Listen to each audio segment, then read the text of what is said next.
En la lectura anterior se nos llamó, en un lenguaje figurado, a desvestirnos de ciertas prendas, de ira, enojo, maldad, injurias, ofensas, engaños y de todo eso que viene adherido a nuestro viejo hombre, a nuestra anterior manera de vivir. Y de la misma manera, se nos llamó también a vestirnos de nuestra nueva vida. Pero de esa ilustración de vestimentas, el apóstol pasa luego a una ilustración deportiva, o más propiamente dicho, a una ilustración de una competencia. El versículo 15 comienza diciendo que la paz de Cristo reine en sus corazones. El término griego para reino es basilea, y no es el que aparece aquí en el original. Otras traducciones al español optaron por traducir que la paz de Cristo controle sus corazones o gobierne sus corazones, pero Pablo no está hablando ni de un reinado, ni de un gobierno, ni de una autoridad que controla, aunque sí puede entenderse la relación. Pero lo que Pablo está diciendo aquí es a través de un término con el que se designaba al que daba el veredicto en una competencia, lo que para nosotros sería un árbitro, un umpire, un referee. Aunque en aquellos momentos el veredicto de esos personajes era final, era inapelable. Quien él decretaba como ganador es quien finalmente había triunfado. Ese término que leemos en el original en Colosenses 3:15 solo aparece en otras dos ocasiones en los escritos bíblicos. Aparece en 1 Corintios 9, donde Pablo le dice a los lectores: ¿no saben que los que corren en el estadio, todos en verdad corren, pero solo uno obtiene el premio? Lo que aquí se traduce como premio es el término que aparece en Colosenses 3:15. La otra ocasión, aparte de estas dos, es Filipenses 3:14, donde Pablo escribe: prosigo hacia la meta para obtener el premio del supremo llamamiento de Dios en Cristo Jesús. Cuando Pablo nos llama a que la paz de Cristo reine en nuestros corazones, como dice esta versión, más específicamente está diciendo que la paz de Cristo nos otorgue el veredicto de victoria. Para nosotros, el concepto de la paz no es tan relevante como en las culturas que vivían inmersas en guerras constantes por milenios. Pero para los judíos, por ejemplo, la paz es tan importante que es su deseo principal al saludar a alguien o al despedirse de él. Le dicen Shalom Aleichem, la paz sea contigo. Los musulmanes también usan el término de la paz en el mismo sentido. Salam Aleikum, la paz sea contigo. Y responden Aleikum Salam, sea contigo la paz.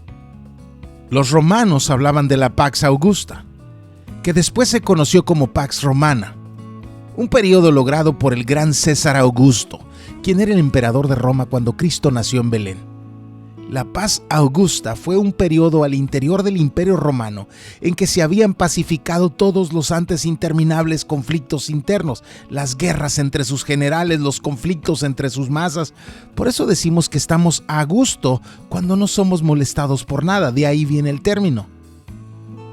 Los tiempos de paz en las culturas que vivieron siempre con la espada en la mano eran momentos de deleite altamente valorados.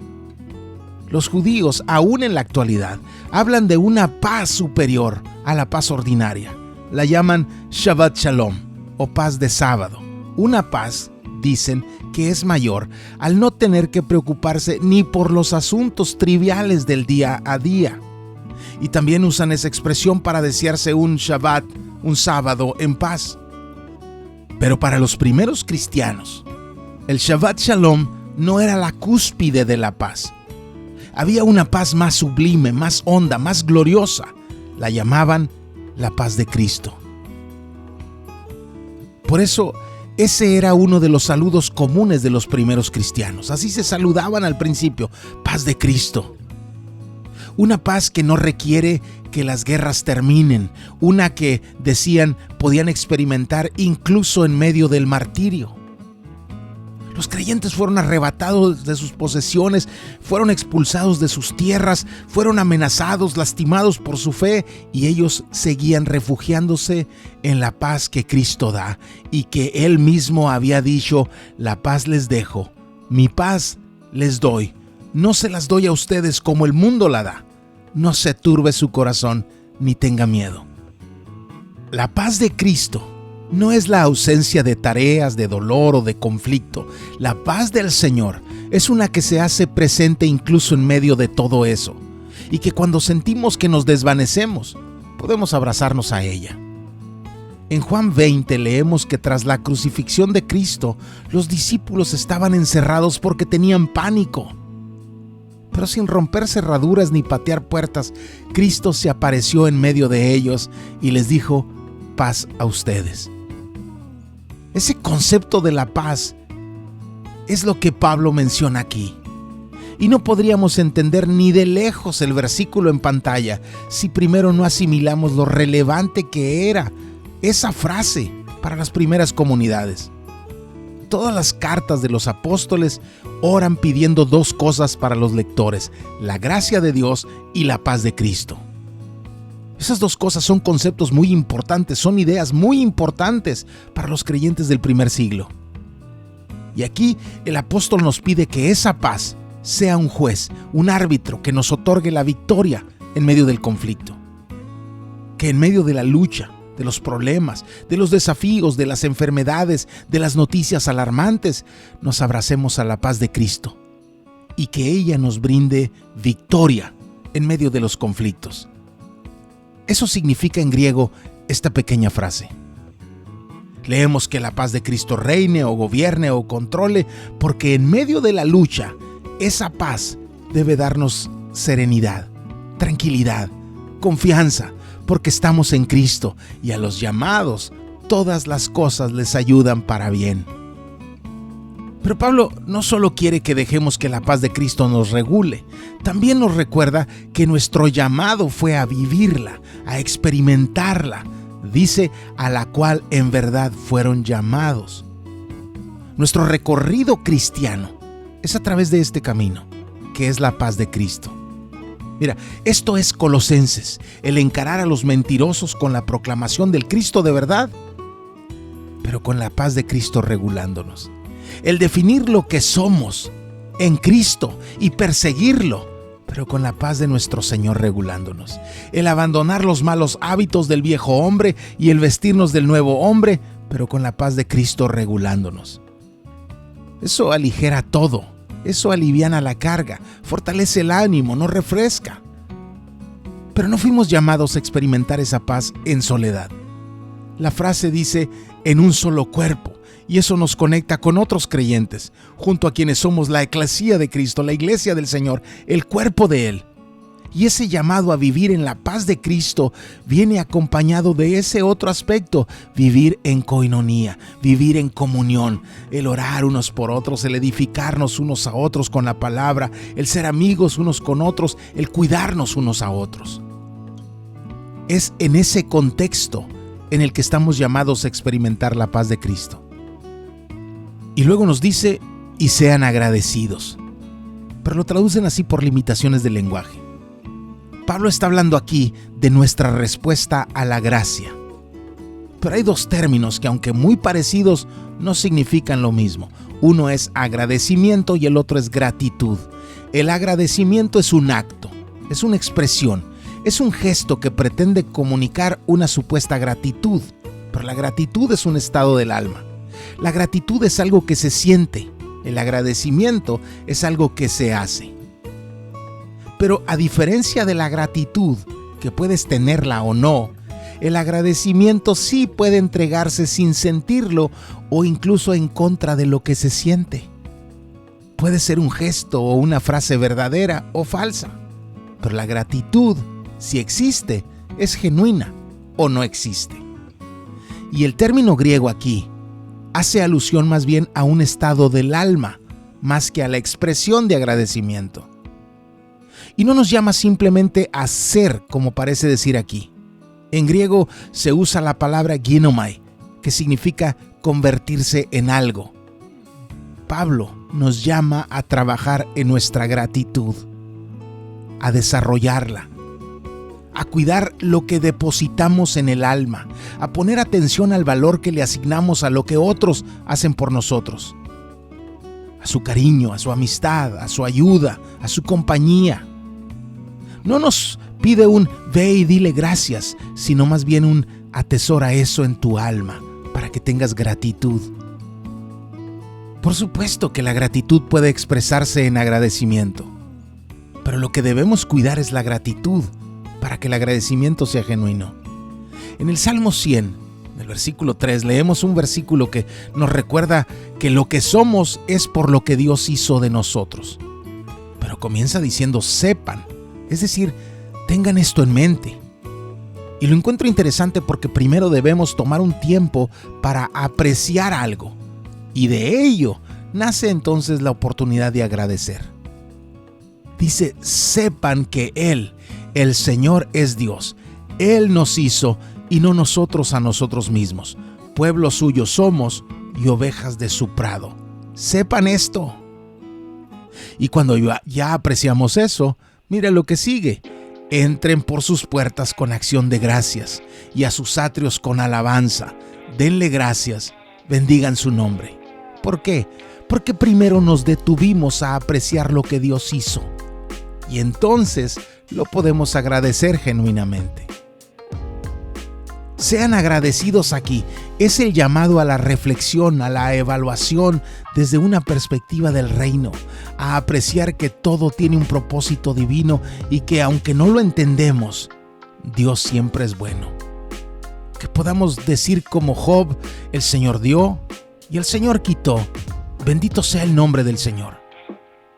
Que podamos decir como Pablo, he aprendido a contentarme cualquiera que sea mi situación. Sé vivir en pobreza y sé vivir en prosperidad. En todo y por todo he aprendido el secreto, tanto de estar saciado como de tener hambre, de tener abundancia como de sufrir necesidad. Todo lo puedo en Cristo que me fortalece.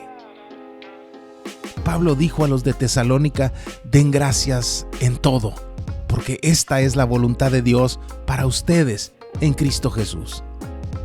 En las buenas, en las malas, en salud, en enfermedad, en pobreza, en riqueza, cuando nace el sol o cuando se acaba el día, gracias. El salmista dijo, bendito sea el nombre del Señor desde ahora y para siempre. Desde el nacimiento del sol hasta su ocaso, alabado sea el nombre del Señor. Casi ya quiero cantar la canción de Fermín Cuarto. Cuando yo estaba perdido, tú estabas pensando en mí. En mi pecado hundido, tu gracia revelaste a mí. Como quisiera darte gracias. Personalmente, cara a cara, gracias. Por todo lo que has hecho, gracias. Por haberme rescatado del naufragio, gracias. Por haber dado tu vida, gracias. Tanto que decir, tanto que cantar, tanto que recordar en un simple sean agradecidos.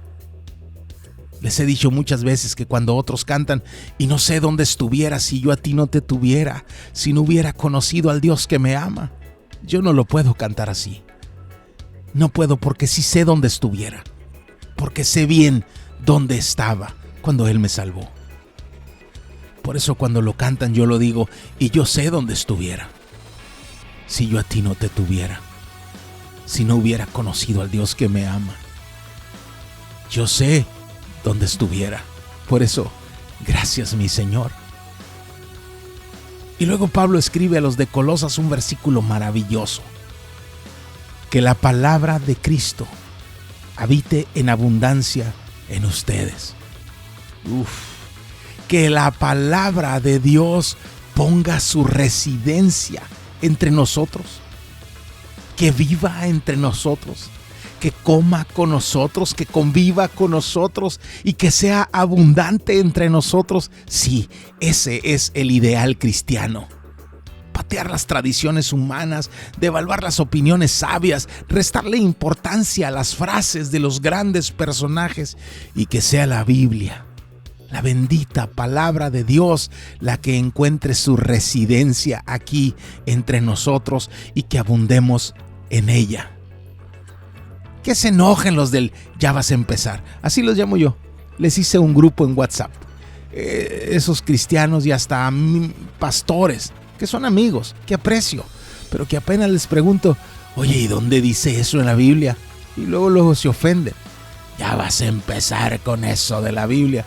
Por eso el grupo los llamo los ya vas a empezar. Pero Pablo nos entiende, porque eso quiere para nosotros. Que la palabra de Dios habite en tu casa, que habite en la mía y que habite en abundancia. Porque es en la palabra de Dios donde encontramos el compás para dirigir nuestros pasos. Eso es lo que quiere decirnos el Salmo 119, cuando dice: lámpara es a mis pies tu palabra y luz para mi camino. Pablo le escribió a Timoteo: toda escritura es inspirada por Dios y útil para enseñar, para reprender, para corregir, para instruir en justicia, a fin de que el hombre de Dios sea perfecto, equipado para toda buena obra. Y cuando tú creces en la palabra, dejas de dar consejos de la experiencia, dejas de dar consejos de la opinión, dejas de hablar de lo que tú crees, porque hay una voz más importante de atender, la voz de la bendita palabra de Cristo. Cuando el consejero tiene opiniones, tiene experiencias y tiene todo menos palabra, es porque no son maduros en Cristo. No importa si se sienten muy experimentados, si no hablan de la palabra, si hablan de sus historias, de sus opiniones, de sus perspectivas, no son maduros en Cristo. A medida que crecemos en Cristo, es porque crecemos en la palabra. No se puede de otra manera. No puede haber un creyente maduro pero débil en la palabra. Es una idea absurda. Pueden gritar mucho, pueden mirarse, vestirse, caminar, fingir. Pero la abundancia de la palabra en nosotros, la presencia de la palabra entre nosotros, son anuncios de un crecer en Cristo. Y a medida que crecemos, entonces podemos ayudarnos más sabiamente unos a otros. Podemos enseñarnos, edificarnos, alentarnos, exhortarnos, pero con la palabra. Con la palabra. Y cuando la palabra habita en abundancia, incluso nuestras actividades más espirituales son filtradas por ella. Por eso dice: con salmos, himnos y canciones espirituales, cantando a Dios con acción de gracias en sus corazones. Nuestros cánticos, nuestra adoración son desde una abundancia de la palabra entre nosotros. Y entonces hay espacio para los salmos, que era el himnario judío, y somos llamados a cantarlos también nosotros, pero además agrega himnos. Muchos quieren forzar el pasaje para que sea referencia a los cantos clásicos cristianos, pero cuando Pablo escribió esto faltaban 15 siglos para que alguien escribiera Sublime Gracia. La palabra himnos en el original se refiere a cánticos de victorias militares, de celebración de triunfos y conquistadores. Los griegos y los romanos los cantaban para sus dioses y sus gobernantes, pero la iglesia los canta a su único Dios y su único gobernante. Y luego en el original dice odas espirituales. Aquí dice canciones espirituales. Las odas son poesías líricas, poesías musicales que giraban en torno a contar sucesos o elogiar personajes. En los escritos del Tanaj, de lo que llamamos Antiguo Testamento, encontramos muchos ejemplos del pueblo cantando a sus personajes. Quizás el más famoso es aquel donde cantaban que Saúl había matado miles, pero David a 10,000.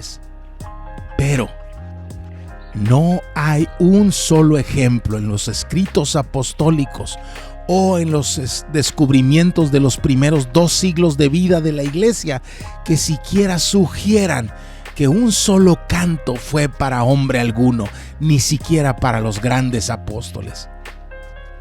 Sí encontramos canciones que testifican de qué es la iglesia, pero nunca se habla de sus personajes. Pero siempre, en todos los cantos de los apóstoles y en todos los cantos de los primeros siglos de vida de la iglesia, se habla, repito, siempre de nuestro Dios, como Pablo lo indica aquí. A Él cantamos los cristianos y de Él cantamos los cristianos. Y cuando lo hacemos, no solo es una actividad intelectual, aunque lo es. Y es importante filtrar lo que cantamos por la palabra, como ya vimos, pero además también se agitan nuestros corazones. No solo se trata de la adoración correcta, aunque sí es importante, pero también es importante que sea una adoración genuina. Eso es un adorador en espíritu y en verdad. Hay pasión en lo que se canta, pero hay verdad en lo que se canta. Tengo un amigo que se gasta sus datos de celular en videos de canciones cristianas, entre comillas, en YouTube. Y se gasta sus datos hasta en trivialidades, pero nunca en escuchar una predicación. No sabe de predicaciones, no escucha la palabra, no le apetece la palabra. Pero ¿qué tal correr a los videos de TikTok y mirar cómo se arma una banca, cómo se repara un refrigerador, cómo se asa un pedazo de carne? Y luego nos sorprendemos por qué cantamos canciones que a veces contradicen lo que la Biblia enseña o incluso vivimos lejos de lo que la Biblia dice. No nos sirve de nada amonestarnos con sugerencias de TikTok. De muy poco nos aprovecha aprender una forma nueva de hacer un arroz o de construir una silla. Pero cuando la palabra habita abundantemente, tus consejos, tus enseñanzas, tus amonestaciones son alimento verdadero para ti y para los que te rodean. En estos 2 versículos, Pablo nos llama a que la paz de Cristo y la palabra de Cristo nos acompañen continuamente. 2 cosas que deben ir a donde vayamos, que deben estar donde estemos, que deben ser parte de lo que hacemos, de lo que sentimos, de lo que pensamos, de lo que planeamos. La paz de Cristo y la palabra de Cristo. No las abandones, no las menosprecies, no las descuides. Aférrate a ellas en un mundo que cada vez más pierde su rumbo. Mantente firme, anclado en Cristo.